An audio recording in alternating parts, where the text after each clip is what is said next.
So in 2008, I was getting ready to be homeless, and I had this brilliant idea. I always wanted to serve in the military. I'll just enlist. So I'm thinking, I'd like to serve in the Air Force. And I called the Air Force recruiter and I said, hey, I'd like to enlist. And he said, okay, cool. Tell me a little bit about yourself. And I said, I'm 39 years old. And he said, whoa, whoa, whoa. And he started laughing. He said, try the Army, and just hung up. That was pretty good. So I called the Army. Oh, excuse me. I called the Army. The Army's like, yeah, we're down with it. I told them I don't have a car. And they said, well, we'll just come pick you up. So I did. They came to pick me up. And I took their little test and whatever. And they said, cool. All right, we will accept you. We're gonna take you to MEPS.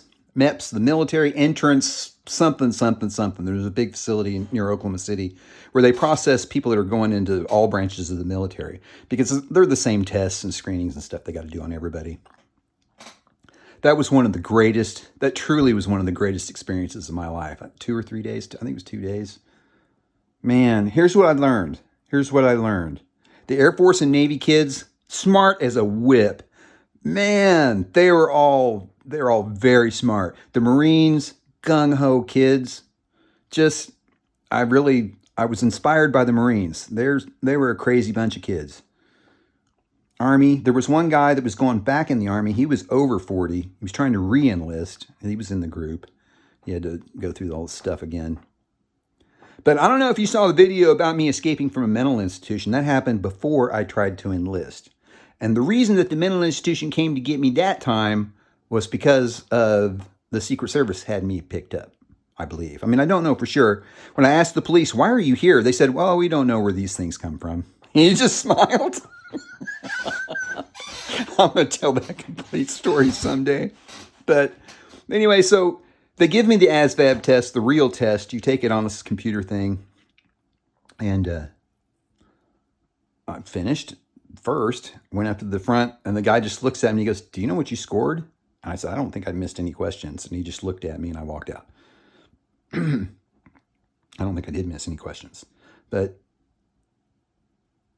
so the recruiter's really excited about the test results, and he knows that I want to become a translator.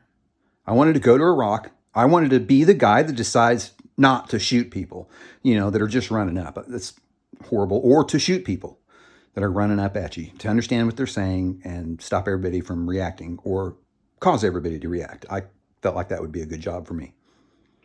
Plus, it'd be fun to learn Arabic. But they did a credit check on me and they said, Winnett, you can't get a security clearance because of your credit rating. I'm like, you think I'm going to sell out my country for $5,000 in debt or whatever it was? It was way more than that. I had a business fail. It was all in my name. And they said, this is just the way it goes. Okay, how about combat engineer? I want to blow holes in things. No. Then he suggested military. Medical. But they gave me a survey once, and I had admitted to smoking marijuana in college. I had smoked marijuana 2 weeks before, but I admitted to smoking marijuana in college. And the recruiter's like, Winnett, why would you write that down? It's because they asked. He goes, now you can't serve in any medical roles. You're so stupid. God, he was yelling at me over the phone. You're so stupid. So how about combat engineer? He's like, okay, whatever. So we go do the medical. And they do everything you might think gets done. All of your orifices get checked. You take a drug test. You take a drug test where there's some dude watching you pee in the cup. I mean, making sure you're peeing in the cup. I don't mean being in there.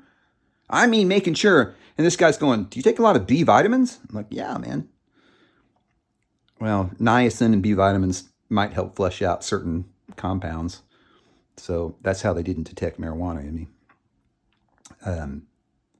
Let's see, they gave me, one guy, I guess my vision was a little bit off, and he asked me the question a couple times, and he got me back up to 20/20 or something.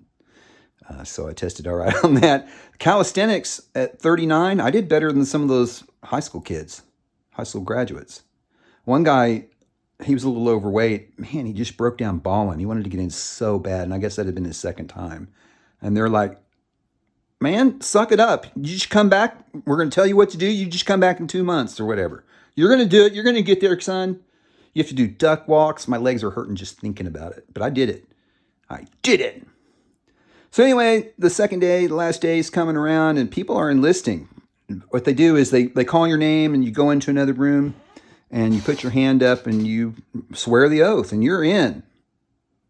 Everybody's going. Even the old guy gets in again. All the kids. And this big, huge sergeant that's running the deal comes out. What it? We have word that you've been inside a mental institution. I'm just looking at him. We need you to disclose those medical records. And I said, I decline. And he said, you understand you have to disclose those medical records. And I said, you're not going to let me in. If you see those medical records, I don't want those records part of the public record here. And he just shook his head and turned around.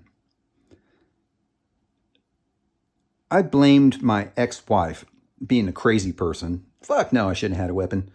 I blamed my ex-wife in my head. She surely called and told him he's crazy. He's crazy. He's been in a mental institution. No, motherfucker. The Secret Service and the police were involved in taking you to a mental institution. If you don't think that when you're going to try to get a security clearance or do something with the government, they can't find out what your interaction records with the police, the local police are, and the Secret Service, well, you're just... It was stupid to go down there. But, I did have my asshole checked out by a colonel. Part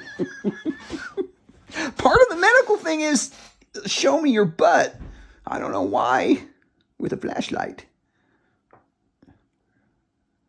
God, that guy hated his job. You could just tell he hated his job. He didn't much like me. Man, I would have been good in the Army. I would have been good following orders. Bye.